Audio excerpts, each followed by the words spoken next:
Hey, hi guys, welcome back to my tutorial on complete guide to Spring Boot and Microservices. So today we will be creating a post API for our product application. So we are actually creating a product application which will have some CRUD operations, and then later on we will integrate with DB and then also with Swagger, and we'll do certain other things. So first of all, we will start with the CRUD operations for our product service. So into this we will be having four kind of CRUD operations. The first is create, that is post. So we'll create a slash product API which will create a new product into our database. Then we will do a read operation. So we'll get the data by ID, which will be slash product slash ID. This will fetch all the details of the product based on that particular ID. Then we will also have get all API, which will be slash product, which will have slash product URL, and there we will fetch all the product related details for all products. Then we will also create update API where it will be request type put, and we will create slash product slash ID. This is to update an existing product into the database. And then we also have delete. So into delete, we will have two types of delete endpoints. First, delete by ID, which will be having URL as slash product slash ID. So it will delete all delete the entry by this particular ID that has been provided for that particular product. Now delete all will delete all the products from the database. Now what are we going to do is we are going to create a product post API which will add a product to the database. For now, we are not integrating it with the database. First of all, we will learn all the CRUD operations. So I'll create a static map into which I'll be saving all the details. And then later on, once we learn how to create, update, delete all the APIs, how they work, we will actually integrate this with database. So for now, let's just start. You can see my IDE. So I've created these classes in the last lecture. So let's just start. So as soon as we get a create request, it sends some JSON request body to our backend service. So for that, inside the DTO package, I have created the product request bean. So I will have a string name, which will be the name of the product. Let's create it as private. So we will have a name. Then we will also have the description of the product, which will again be string.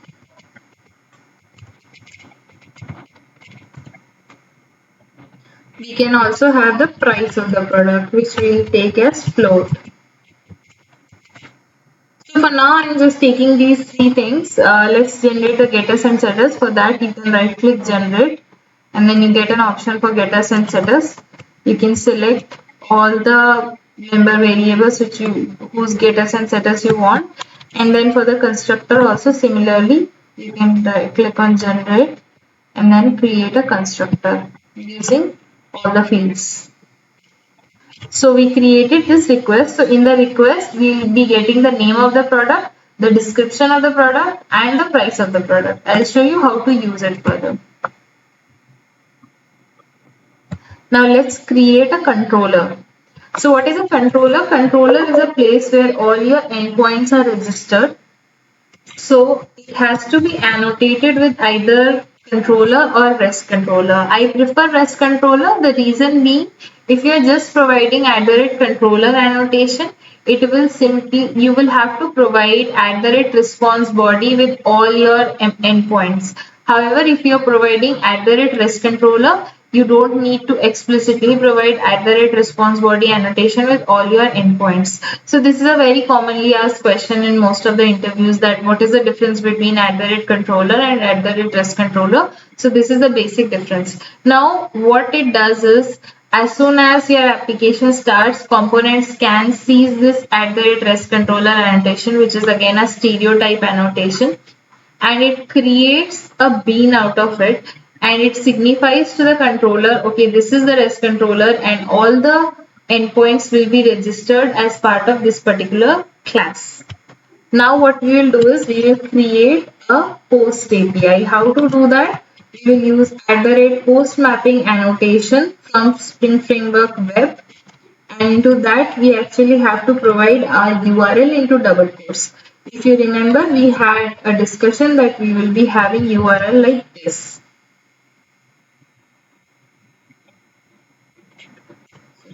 /product. So this is going to be our URL. Now I'll create the method. So we will have the response type as response entity of type product. We are going to send all the product related details as part of the response from our server, the product that has been created. Now what we are going to do is, I'm going to name it as create product. And now if you want to take the particular request as part of your method, how to do that? You can use the @request body annotation. And then what is your request body? That is product request bean. So as soon as you hit the API with a particular request body, it will serialize into this product response bean.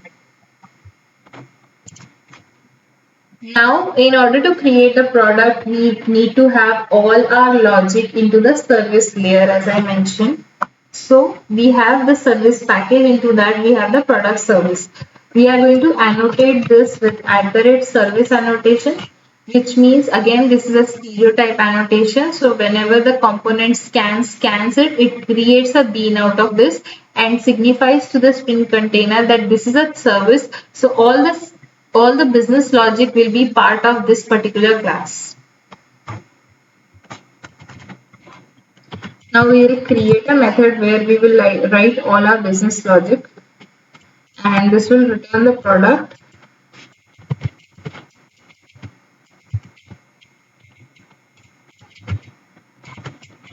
And taking as product request bean as part of it.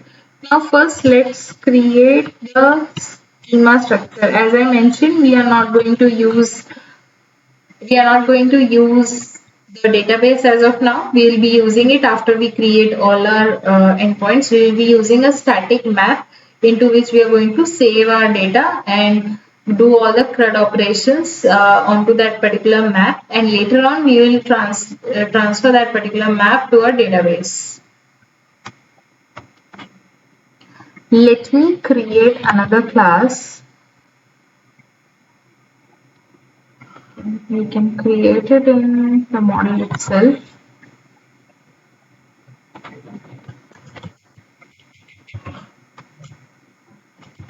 Something like product data we can have. Into this product data, we can simply have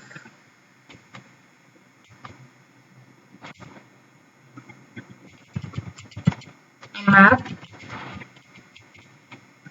that will be of type integer, which will be the ID of the product, and then the entire product data. Let's name it as product map.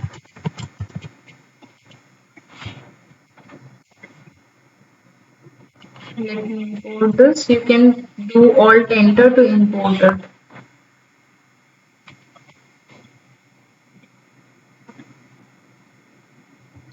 Let's go to product. So into product, we will be having an ID.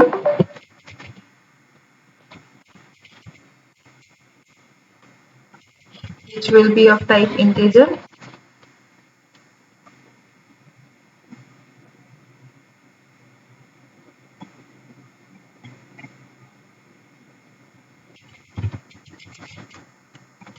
And a name. Description. So later on we are going to create it as an entity. So this will be a database table. For now I am just storing this data as part of map. Description.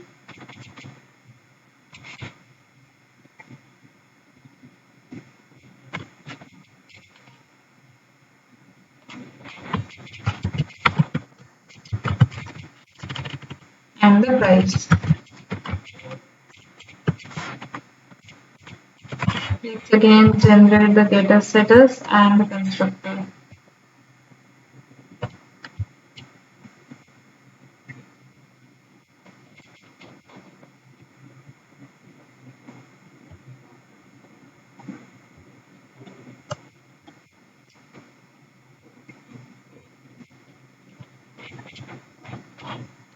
So you can see here we created the product data into which we have the static map.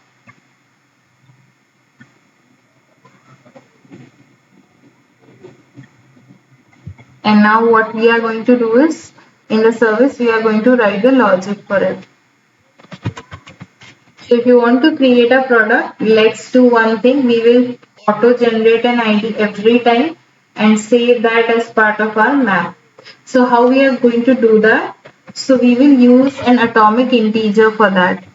So we will be creating an ID which will be incrementing every time there is a request, and then we will be setting that as part of our map. So for that we can use the atomic integer. I'll call it as ID, and the initial value will give at 0. It will start from 0. Or maybe we can, yeah, it will start from 0. And suppose every time we get a product request bean. So let's create a type of product. Let's create an object of product. And then we will set everything. So what we are going to do is we are going to increment this ID.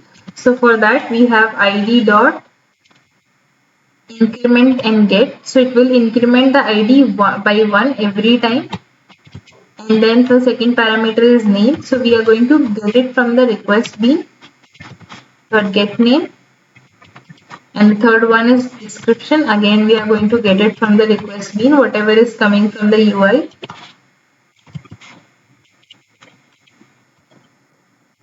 Same with the price.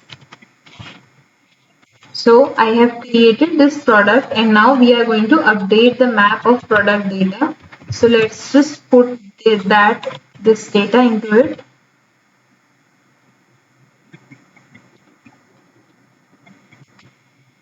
Product map. Put the ID will be, okay, let's take the ID separately.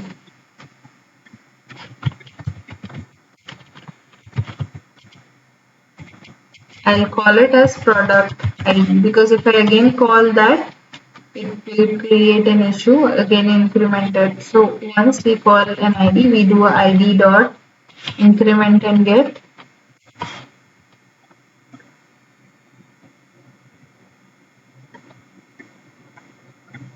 Let's return an integer. And here we can use this integer. The product ID.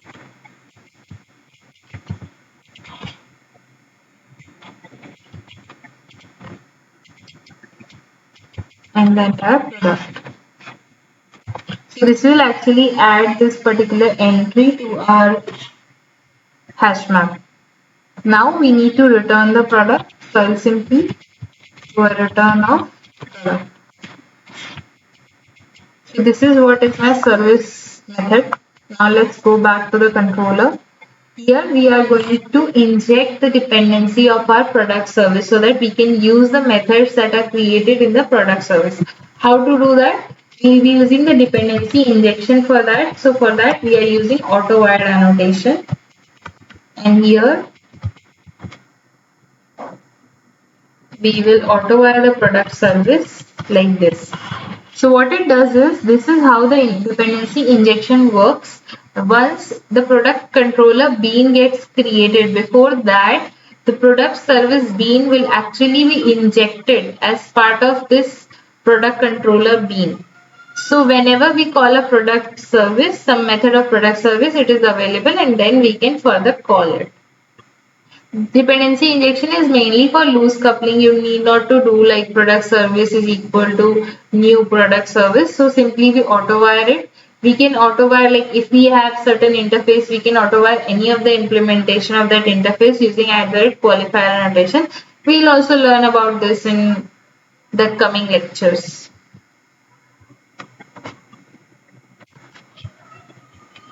So now we will call the method that we created in the service. Create product, and we are going to pass the product request bean as part of it. And since we have to return a response entity, let me just do this return entity. For now, we are not doing any kind of exception handling. Once we create all the endpoints and integrate with database, then I'll show you how to do exception handling in case of a Spring Boot web service or even a microservice.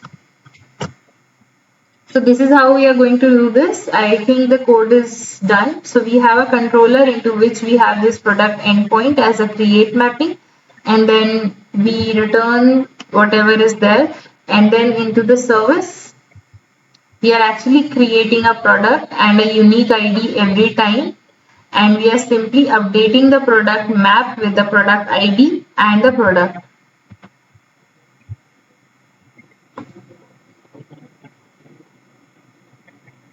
So let's just test this. What I'll do simply is I'll create